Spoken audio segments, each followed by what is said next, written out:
I want to look at a timeline of you and what it's kind of taken to get to where you are now. So rather than start at day zero, which is where I want to go back to, I want to start at the current day. So, like for anybody that uh, isn't up to speed on what you've been up to the last year, COVID aside, will you kind of let people know what a normal year looks like for you? Well, I mean, I've been doing this about 20 years now from professionally. And yeah, I'm kind of the pandemic's been weird and it's changed my perspective on a lot of things, including my career. And also, I had a baby who's 18 months old now. So being on the road all the time is something that's been second nature to me and something that I've always just, that's all I cared about. Being a producer, I only did to get better gigs. Everything I did was designed around getting more gigs, being away from home, being on the road, being in exciting countries and playing to people.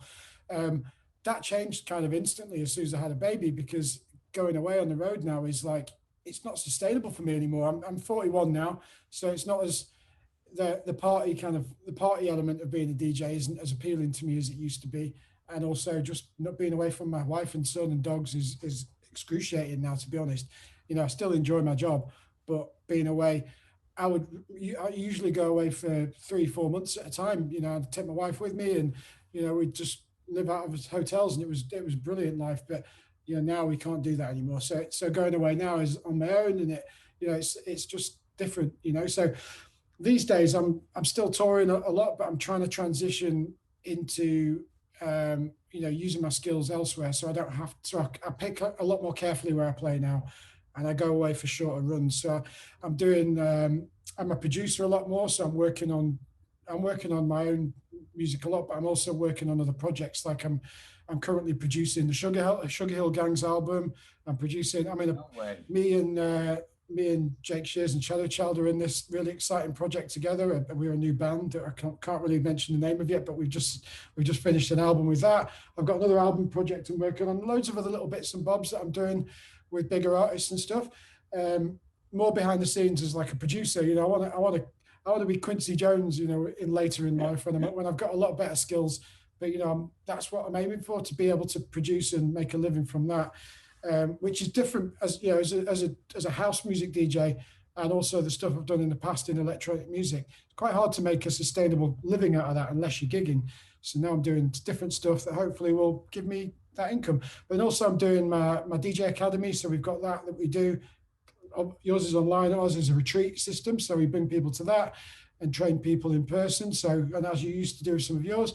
So that's something that it's something I'm really passionate about. I love sharing my knowledge like this because I never thought about it until I did it. And now it's just like answering some questions. It seems so obvious to me, but to help somebody with a simple decision that can change their career it's great. It's amazing. It's an amazing feeling.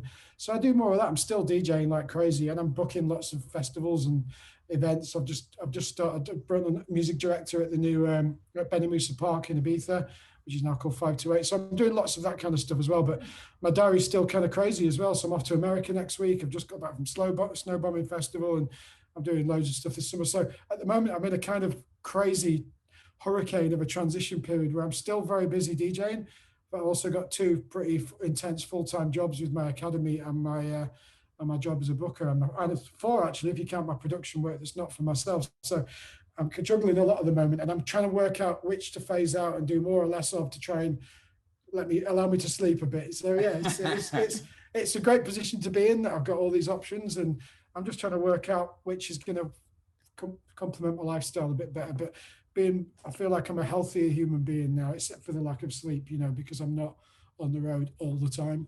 Yeah, and it's funny that like when you say that, it sounds like you've got enough on there for 3 or 4 people. But I would probably be right in saying that you're like compared to just before COVID, when you were on the road 4 months at a time, living at hotels, that was even busier than now. Am I right?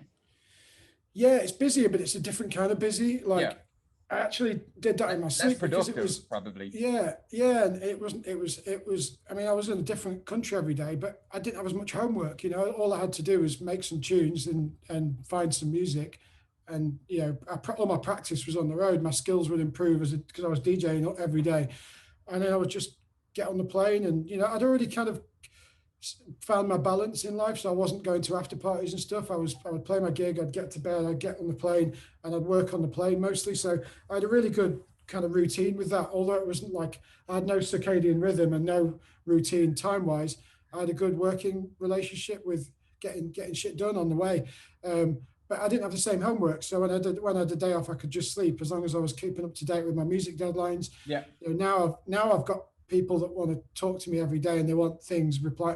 I work for other people now, so I have to respect that and other people's time. You know, when I get back from tour now, I'm like straight into the office, and it never stops. And when I'm at a gig, I'm replying to emails behind the DJ box, uploading masters. You know, it's kind of different now. There's a different kind of pressure, but I'm enjoying it. It's nice. It's nice kind of feeling like at some point in my life, I can be more of a 9-to-5 human being. I mean, I'm not willing to give up DJing anytime soon, but I can have a bit more. I've got a body clock now, which is a good thing and a bad thing.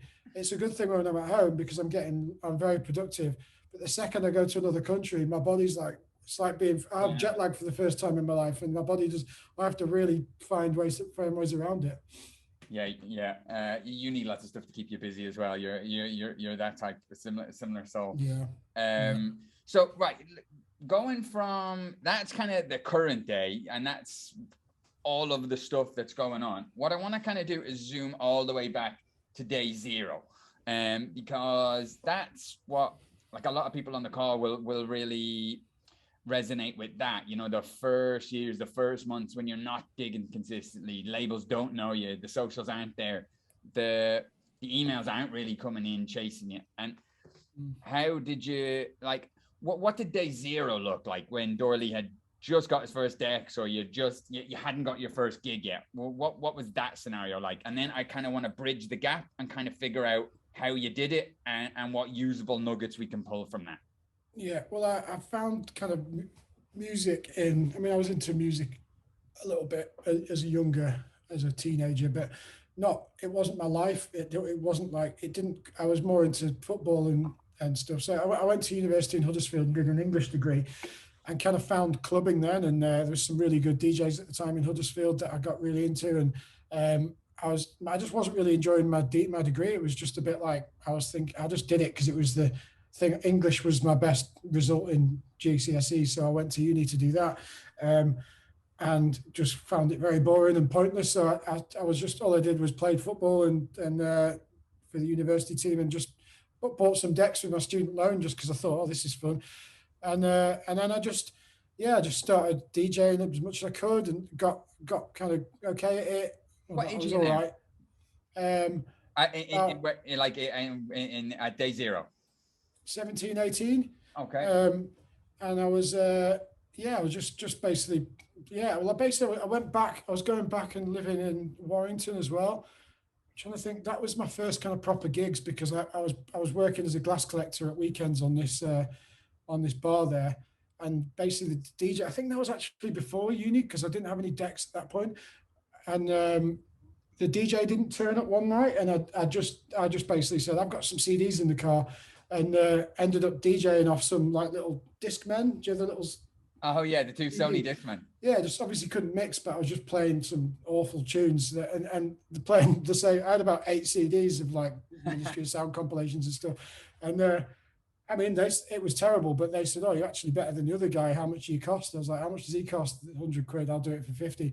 And that was my residency sealed for Friday and Saturday nights. And it was awful. And, you know, just trying to teach myself. So I think I was just starting uni at the same time, which is why I bought the decks as well, found house music and worked out what was going on. And then just basically taught myself to DJ on Friday, Saturday nights at this bar called Hartley's. And then, I carried on that in uni, and then started just DJing in pubs and stuff in Huddersfield and Warrington at the same time. And I was playing at student nights and playing hip hop and R&B and just basically playing whatever I was playing, like the S Club 7. What's that? Yeah, I was going to ask open format, and then you said the words S Club 7. So literally anything, whatever I needed to play, I would just play it because it was money. And carried on doing that, just playing. Eventually, I was playing all over the country at like student nights. I worked with an agency in Huddersfield called QBC who did all the student nights. So I'd play in the main room, playing like cheesy stuff, or the cool room at the time was, because the house music was a very underground thing then. So I'd be playing in the hip hop room a lot, and that's where I really learned to DJ properly, because I started playing on vinyl. Because CDJs were not really a thing at the time. They had those little denim. So I went from the little pitches that you used to have to push on and push back. Yeah, and it was like a 0.3 second delay on start. So, but so it was all vinyl at the time. So I bought loads of vinyl, bought some decks, and yeah, I was just playing hip hop on vinyl. So I taught myself turntablism, scratching, beat juggling, and all that quite quickly. Entered all kinds of competitions and got really good at the technique of DJing.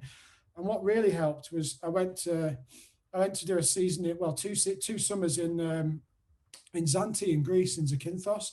And basically that was where my career changed. And that's where my skills progressed, because I was DJing 10 hours a day, 7 days a week in this like hip hop and R&B bar. And then when I wasn't there, I was DJing across the road in the cheesy fun club, playing Mambo No. 5 and S Club 7 and shit. So I got really good at mixing records that aren't supposed to be mixed together and blending and mashing up tracks. So I mean, it's all about practice. Like, yeah, what's the 30,000 hours of whatever you become a genius? 10,000 hours, yeah. That's it. Oh, brilliant! I was definitely. I mean, I was never considered myself a genius, but I was fucking good at mixing music at the time, and with basic equipment and vinyl. So being able to like, mix hip hop with half a bar intro into tracks and find ways to loop and stuff like that, and cut properly and get your timing right. By the time I get back from that season, I was really fucking good at sorry, I keep swearing. I was really good at turntablism. You're allowed curse on this call. Don't worry, it's run. Oh, it's run by idiots. So yeah. Cool. Well, by the time I got back from that, then I started being able to play house music a lot more. So moving from playing hip hop and like pop music into playing house music, and all of a sudden you've got a minute or 2 minute intros to mix with no words and very 4/4, mostly the same BPM. I started watching, people like Roger Sanchez, Fatboy Slim, On Van Helden, Eric Murillo, people like that who were looping and using acapellas and stuff. And that's when it all kind of clicked into place with house music, where I didn't just play 2 tracks at the same time. I was on 4 decks and mixing acapellas and chopping and changing my styles and being really kind of technical with it, which is kind of what then took my career to another place, where I started playing it. I became a Ministry of Sound resident in London and just playing. I was DJing 7 nights a week all over the country, driving around in this little Nissan Micra, living on Ginster's pasties and Red Bull. And I put on about 10 stone. I was really fat. I was like 21 stone. I was just living in a car, DJing at Newcastle one night, 5 hours driving London the next night. And every night I'd go back home to Huddersfield. So I was driving like 7-8 hours a night, just living in service station, sleep for about 3 hours, then back on the road to the next house, because I was getting like 200 quid a night. So I couldn't afford to get a hotel. So I'd spend 100 quid on petrol and Ginster's pasties, and then I'd get myself home, sleep for a bit, and then get back on the road. And I loved it. It was, the only person in all of dance music to go clubbing every night and put on weight. Well, I mean, I didn't, the kind of places I was playing, it was very clean cut kind of place. It was nice. And it was like, I didn't even drink. I'd just, obviously, because I was driving. So I was just like in the car, and while I was in the car, I was finding new music, and, it was just I loved it. Anyone that knew me back then will tell you, they thought I was mad, but I was like, I just love DJing. I just wanted to DJ all the time. That's why I DJed 10 hours a day, and you just become better at it. And I just loved every second of it. It was my life. And then, gradually I started getting noticed in other things. And I guess then after that, I started my own party in Huddersfield because I was playing a lot in Huddersfield at some really good house music parties and stuff. But it wasn't they weren't like clubs, they were just bars. And we were all DJing in Leeds and Manchester at like better clubs like Speed Queen and stuff like that, like good house music venues, but there's nothing in town. So 4 of us started our own after hours house music party in Huddersfield called After Party, which was when my kind of house music thing really took off, because we started booking people like John Carter and loads of really good house DJs basically. And it was like electro house at the time. So we had like Dave Spoon and everyone came and played. Annie Mac came and played. And then we started a warehouse party that was a big 3,000 capacity thing. And from there we had Armand Van Helden and Calvin Harris and Pete Tong and Swedish House Mafia, Scream, everyone came and played for us, and it went from Those are some big something. bookings. It was big, and we were doing like, you know, one night we had the Swedish House Mafia, Armor Van Helden, and like Pete Tong or something on the same night, and it was big for Huddersfield considering nothing was happening there. So that's when I got noticed by, you know, a larger, wider audience, and that was when Pete. At this point, I hadn't even made any records yet. I was just a DJ, and I was already kind of growing quite well there because of my reputation and just being a nice lad. And that's when Pete Tong kind of spotted me and offered me a Radio 1 Essential mix. So we did. Boom. I got this. I mean, that was a big moment where he came to he came to my party. He warmed up for me. We booked him, yeah, because Radio 1 called and said, we want you to do an Essential mix. Do you want to do it from your place? So basically Radio 1 came to Huddersfield, including Pete Tong, and we did it live on air. And he warmed up for me and introduced me, and I did my mix live on the radio. Don't listen to that one because that was my second Essential mix is much better. At the time, I didn't know what the hell was going on. It was a bit strange, but it was good, and it like elevated me. At the time, I was doing like still house, but very open format, kind of like Too Many DJs. They were my heroes, and you know, I wanted to play all these random records that went into house, and I didn't quite have it right because I was still an Essential mix, like from Huddersfield. Yeah. Even just being able to say, hey, check out my Essential mix. And I know you went on, you've done 3 of them now, I think, but just to be able to say those words, I think probably one of everybody on this call's biggest dreams. It's the ultimate. It still is. When you get asked to do 100%. an Essential mix, it's the ultimate honor. You're doing something right at the time. You know, when you're having a trough of your career, no one's asking you to do an Essential mix, but when they ask you to do one, you know something must be going right. So it's a badge of honor, and that was my kick up the arse to start making music. I realized. Before we kick into the DOORLY producer period, can I stop for just 1 second and ask everybody on the call, of what we've looked through here so far, can you let me know into the comments, do you see a trend in every phase of what DOORLY said? If you were to say you've seen any trends, or is there anything that you see that he's done over and over again to get where he is here at the Essential mix part? What do we see? There's a little hint in there. Practice, keep playing, build it up, consistency, hard graft, relentless. Yes, you can see I've circled the played a lot part. It reminds me of I don't know if you read Malcolm Gladwell's The Outliers. He talks about the Beatles. Like when the Beatles got booked first, when they were like a little band around Liverpool, they got booked to go play these Amsterdam clubs for a season. And in the Amsterdam club, because it was a strip club, you had to play all day, but they were booked. They would do it for like 7 days a week for like 10, 11 hours. And when they came back, they were the Beatles. But before that, they were just this awful band. And they attributed it to they just played together for, you know, thousands and thousands of hours. Everything you've said there, even when you started, just playing open format, just playing, no matter what the music was. Every step of what you've said there, you've been playing huge amount of hours. Yeah, you have to love it. You have to.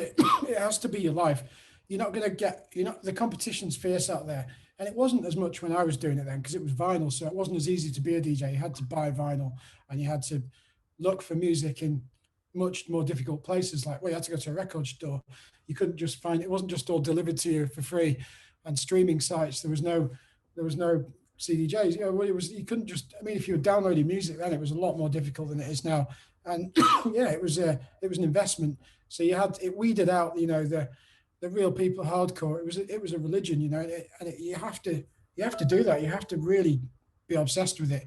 You have to be a bit of a music junkie and you have to love what you're doing. Otherwise it shows, and it's like, yeah, I don't love DJing as much as I used to. I still enjoy it. And when I enjoy playing the good gigs, but I don't stand there and DJ all day to myself. I used to. I'd get back from gigs and I'd just carry on DJing because I just loved it.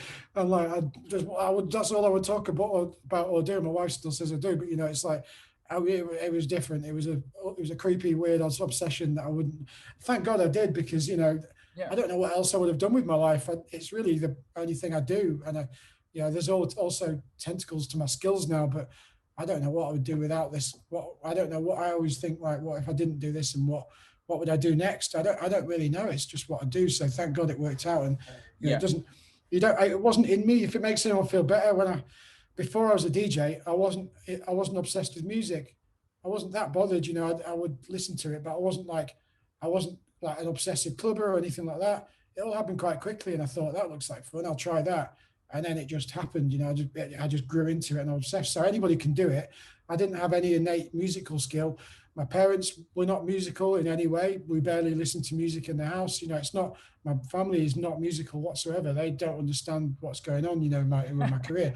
It doesn't, we're not a musical family. So I don't think I've got any inbuilt genius in music. It's hard work and practice. Honestly, that's all it is. Anyone can do it. It's not. Yeah, but you can see that, and like we do these calls each week, and I know one of the things, like when I'm chatting to some of the artists and they feel, maybe if they feel like they're not getting anywhere, or they feel lack of momentum, or they feel like they're stuck in a rut, and you chat to them, they might be playing 1 gig a month, or for some people, if I suggest, you know, getting a mix out every single week onto SoundCloud, it seems like an impossible mountain to climb. That's 1 hour a week. Whereas what we're seeing from you and your success path so far here, it's 10 hours a day. Yeah, now, exactly. Not telling everybody on the call they need to do 10 hours a day. We know you've got lives and stuff, but it's not practical. Like I never would have had, without that job without any of those gigs, I wouldn't have been able to practice that much because there's too many distractions. But if you can find a gig, find some residencies that you can get paid to be there, then you're going to stand there all night doing it, and then you practice there. I mean, if you came and watched me back in my formative years playing hip hop, I was teaching myself to scratch in the club in front of people while there was holiday and all that. And later on, just like, it was awful. Like it was absolutely dreadful. But the great refund request of 1995. I still do practice stuff on the fly. I'm on samplers now. Sometimes it goes wrong and it sounds horrible, but when it goes right, it's great. I mean, it's kind of my thing, you know. I like experimenting, and I find it easier to practice while I mean, it's different now because I'm usually playing to a full room. I usually don't play to an empty room these days, which is the best hours to practice. But I normally go straight on at peak time, and I can't get away with as much experimentation as I used to. But that was, playing to those like empty rooms in bars and quiet nights when no one was there, and I was just messing around for the bar staff, showing off, or I wouldn't say showing off because it sounded awful, crying. But yeah, trying, and just like, look at this, what's this button? You know, it's just practice, and you will get there eventually, but you do have to love it, and you have to put the time in. It's difficult. I understand anyone who's got families and full-time jobs. You know, I didn't have that. I was just a single lad. Like, it's literally all I did. I didn't have any. It's different now. I don't have the same time to practice or work like I used to. But you know, and it's totally different when you've got that. When you've got stuff. But when you just go and take opportunities, and even if it's not your musical style, even better, go and just do it. Don't be ashamed to be. Don't try and be too underground. Do it under a different name, in a different town, even if you need to. Just go practice DJing, practice the art of DJing, and it will pay dividends. And when you come back to playing your genre, you'll be a lot tighter, mixing tricks, you know, understanding music of all genres, you know. Yeah, 100%. I'm going to just touch on some questions we have here. Emma Ellis, she wants to know, so here, when the first Ministry of Sound residency popped up, how did you make that jump? It was actually so my agent at the time, Bruce from the agency QBC in Huddersfield, they did a lot of student nights, and one of them was at Ministry of Sound. He was DJing in the main room, playing the kind of student anthems, and I got the gig in the back room doing in the bar there, in the 103 it's called now, playing hip hop and R&B 6 hours a night on Wednesdays, and that I just played there every week for years, and I gradually got more and more stuff there, and it was, so it kind of came through that from a performance level of being, I guess, the best man for the job, the best DJ for the job on that roster, from my feedback from all the other clubs. So that was their kind of like their biggest gig they did. So I got that gig from there and kind of got noticed in there as well. I also entered a DJ competition, which was also to DJ there in the final, and kind of got some more contacts from that as well. That became a good stepping stone. I entered lots of DJ competitions. Once I had all my skills, I was entering all kinds of competitions because it was a good way to, you know, try and find these opportunities, win these residencies, and so I'm just putting my aircon on, and just playing, showing off, showing what you've got, and then getting more gigs from that. DJ competitions are a great way to do that. Yeah, 100%. And also the amount of hours you were putting in, the more hours you put, I always say the more, every hour you're in the booth is another opportunity to get booked, because everyone's coming up chatting to the DJ. DJs come into clubs and it's quiet. They go up and chat to the DJ. It's just every hour you're out there is another hour. You could pick up gigs or connect or network. Yeah, it's a shop window, isn't it? It's a shop window. And as long as you're doing a good job, then you'll get noticed. So, yeah.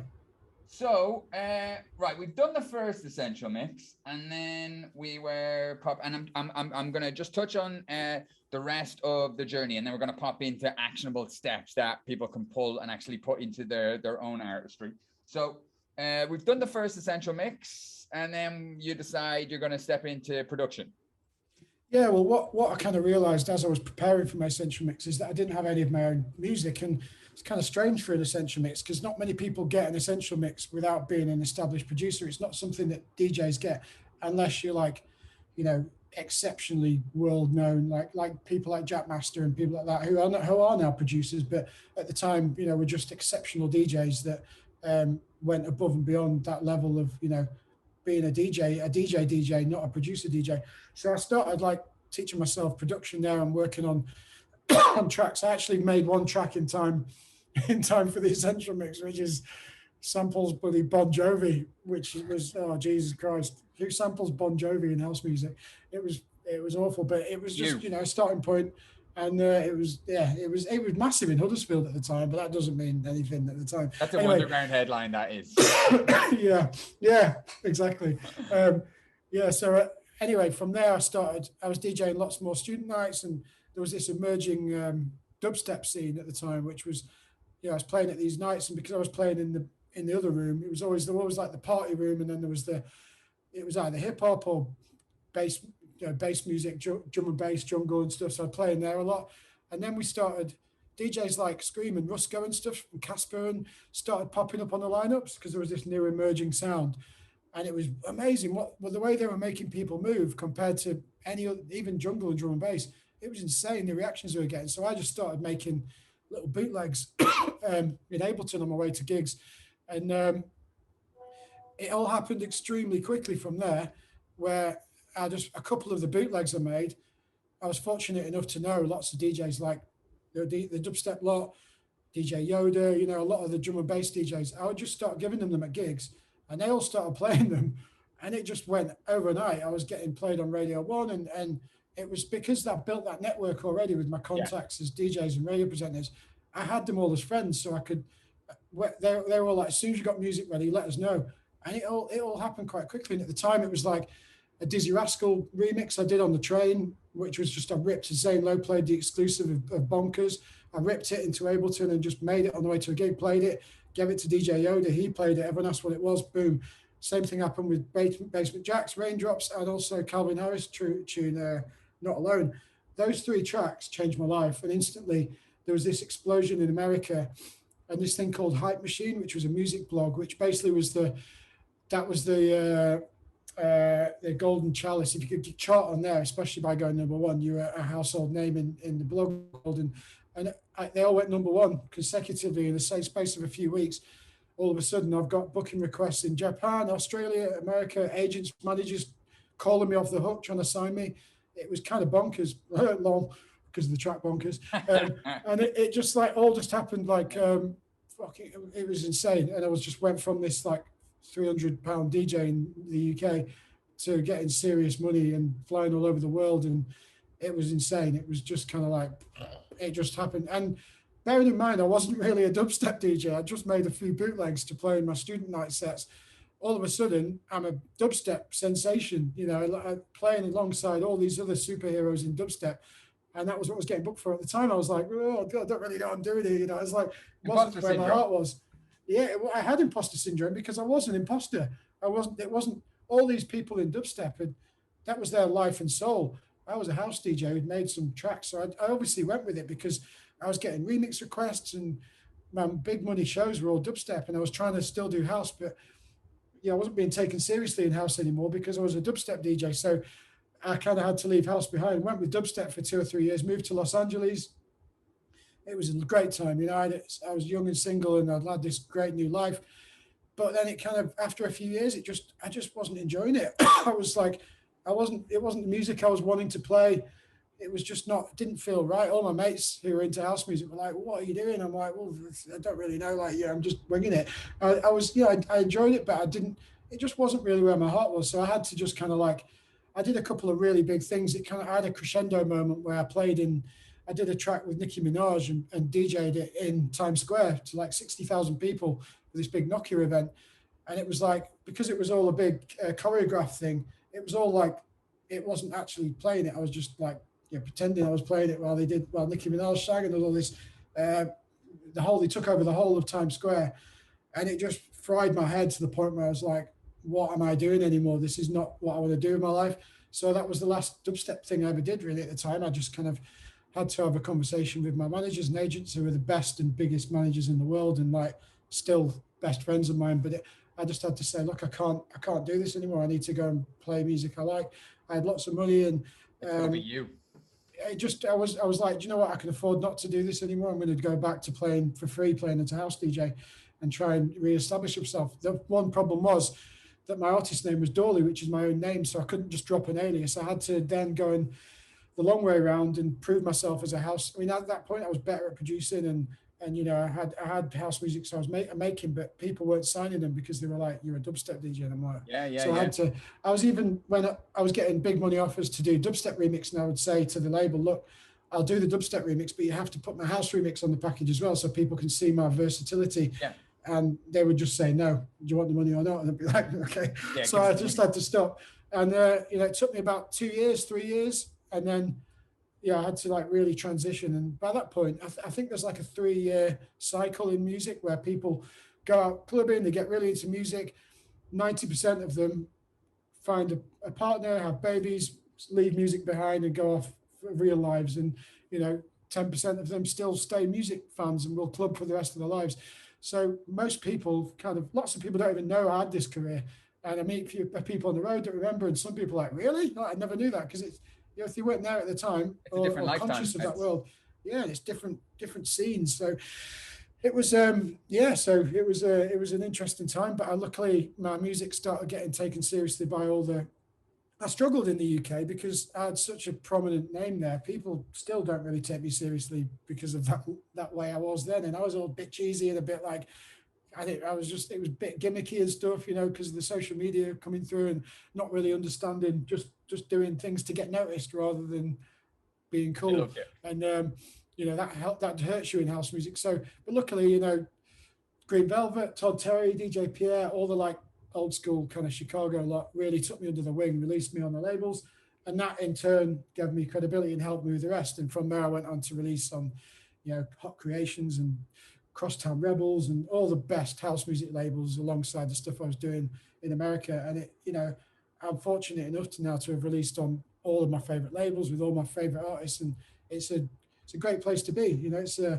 I'm truly happy now with the music, and I still get imposter syndrome, but I think everyone does. And it's because of that career I had, I think it damaged my brain a bit that like, I don't fit in here. I'm like, I should, because I never. Everybody's got their own excuse why they're not good enough. Everybody. Yeah. It's good to, I'm sure everybody on the call, like we talk about this quite a lot on these coaching calls. Most artists have that, and everybody will have a different reason. And if I fix this or if I get this right, then it'll be gone. But it won't be gone, because whenever you get there, you'll have some other reason why you're not quite ready or as good. So I think people will be glad to hear that from you. I mean, how many essential mixers and Beatport #1s and 20,000 people watching you DJ do you need to not have imposter syndrome? It never changes. It doesn't matter how many people tell you how great you are. There's still going to be one guy on a forum telling you you're awful, and that is louder in your head than all the good. That's the only comment you remember. Yeah. Okay, so we've kind of got the journey laid out there.